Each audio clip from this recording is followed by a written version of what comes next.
Hello welcome back to my YouTube channel. എല്ലാവരും സുഖമായിട്ടിരിക്കുന്നു. എന്തൊക്കെയുണ്ട് വിശേഷങ്ങൾ? ഇവിടെ ഞങ്ങൾ സുഖമായിട്ടിരിക്കുന്നു.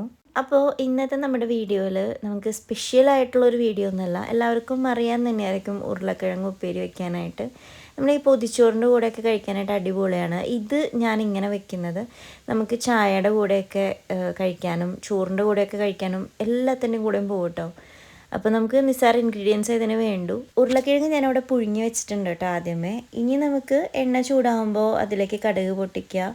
അതുപോലെ വേപ്പില ഞാൻ ലാസ്റ്റാണ് ഇട്ട് കൊടുക്കുന്നത്. വെളുത്തുള്ളി ചതച്ചതും സവാളയും കൂടി ഇട്ട് കൊടുക്കുക.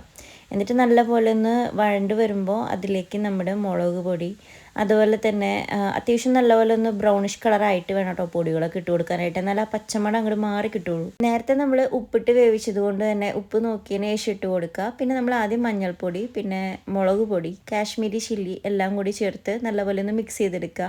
എല്ലാം നല്ല രീതിയിൽ ഒന്ന് വഴണ്ടി വന്നതിന് ശേഷം വേണം നമുക്കതിൽ നേരത്തെ വേവിച്ച് വെച്ച പൊട്ടറ്റും കൂടി ഒന്ന് ചേർത്ത് കൊടുക്കാനായിട്ട്. അപ്പോൾ നമ്മൾ നേരത്തെ വേവിച്ച് വെച്ച ഉരുളൻകിഴങ്ങും കൂടി ചേർത്ത് കൊടുത്തിട്ടുണ്ട്. സംഭവം ഇവിടെ സെറ്റായി. ഇത് ഇങ്ങനെ അത്യാവശ്യം നമുക്ക് ഈ കപ്പപ്പുഴുക്കൊക്കെ പോലെ എന്താ പറയുക, അത്യാവശ്യം ഇച്ചിരി വേവ് ഉള്ള പൊട്ടറ്റോ രീതിയിലാണ് ഞാൻ ഉണ്ടാക്കിയെങ്കിൽ നമുക്ക് ചായയുടെ കൂടെയും കഴിക്കാം, ചോറിൻ്റെ കൂടെയും കഴിക്കാൻ അടിപൊളിയാണ് കേട്ടോ. ലാസ്റ്റ് ഉപ്പേരി സെറ്റാവുമ്പോൾ അതിലേക്ക് ഞാനിവിടെ കുറച്ച് വേപ്പിലയും കൂടി മെതറി കൊടുത്തിട്ടുണ്ട്. അതിവിടെ മേടിക്കാൻ കിട്ടുന്ന ഒരു തരം വേപ്പിലയാണ് കേട്ടോ. അത് ഡ്രൈ വേപ്പിലയാണ്. അപ്പോൾ അത് അടിപൊളിയും ടേസ്റ്റാണ്. ലൈക്ക് മേത്തിയുടെയൊക്കെ പോലെ നമുക്ക് തോന്നും. അപ്പോൾ ഇത്രയുള്ള നമ്മുടെ കുട്ടി വീഡിയോ. ട്രൈ ചെയ്തവരെല്ലാവരും ഒന്ന് ട്രൈ ചെയ്ത് നോക്കൂ. ടാറ്റാ.